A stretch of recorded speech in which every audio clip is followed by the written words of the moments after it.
Hello guys, তাহলে দেখতে তো পাচ্ছ আমাদের নদীর অবস্থা কি হয়েছে, তোমরাও দেখো ভালো করে। আর মেন সমস্যা হচ্ছে এখানে ধরো 3-4 দিন আগে এতটা পানি ছিল না, এতটা পানি বৃদ্ধি পাবে সেটা আমরা কল্পনাতেই ভাবতে পারিনি। সো গাইস, যার যেখানে বাড়ি আছে ধরো এই ফারাক্কা ব্যারেজের কারণে মালদা, মুর্শিদাবাদ, ঝাড়খণ্ড, বিহার অনেকটা লোকসান পড়ছে।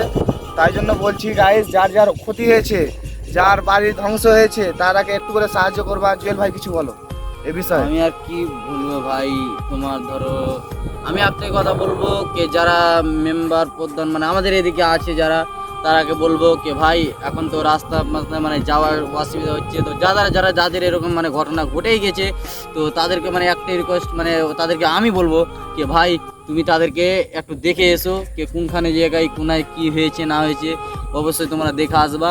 আর অবশ্যই তাদের দুটো খাবারের ব্যবস্থা, বাস এটাই কিছু বলবো ভাই, বুঝতে পারছো? মানে আর এটাই বিশেষ তো আমরা কথা নাই। ব্রিজের মন্ত্রীকে বলছি যে ব্রিজটা নির্মাণ করছে, নির্মাণদাতা আছে। আর বিশেষ করে আমাদের মমতা ব্যানার্জিকে বলছি যে ম্যাম আমাদের এখানের অবস্থাটা, সিচুয়েশনটা বুঝে দেখুন। আমাদের গরিব মানুষ, আমরা এতটা বসবাস করছি, অতটা আমাদের সামর্থ্য নেই।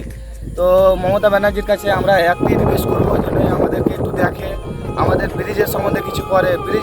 ব্রিজটার জন্য এতটা আমাদের ক্ষতি হচ্ছে সেটা বলার বিষয় নাই। আমাদের না, শুধু মালদা, মুর্শিদাবাদ, ঝাড়খণ্ড, অ্যাকচুয়ালি যতটা মানে স্টেট আছে বা জেলা আছে সব যদি ক্ষতি হচ্ছে। তাই জন্য বলছি মমতা ব্যানার্জিকে কিছুটা আমাদের দিকে দেখেন, আমাদেরকে সহযোগিতা করুন। আমরা আর পারছি না, আর আমরা অনেক ক্ষতির সম্মুখীন হচ্ছি। দেখুন কতগুলো ফসল ডুবে গেছে, সব কিছু বরবাদ হয়ে গেছে। ফুলকপি যতগুলো মানে সবজি অ্যাকচুয়ালি যতগুলো সবজি না সব বেকার হয়ে গেছে। ধান চাষবাস যত মানে গরিব, একদম গরিব যারা তাদেরই মানে এরকম, তাদের যারা আছে ওরা তো করে না, মানে গরিব মানুষের কষ্ট বাস আর কি করে না। তো গাইস, সবাই উদ্দেশ্যে একটাই রিকোয়েস্ট করবো, সবাই এত পরিমাণ শেয়ার করো যেন মুখ্যমন্ত্রীর কাছে চলে যায়।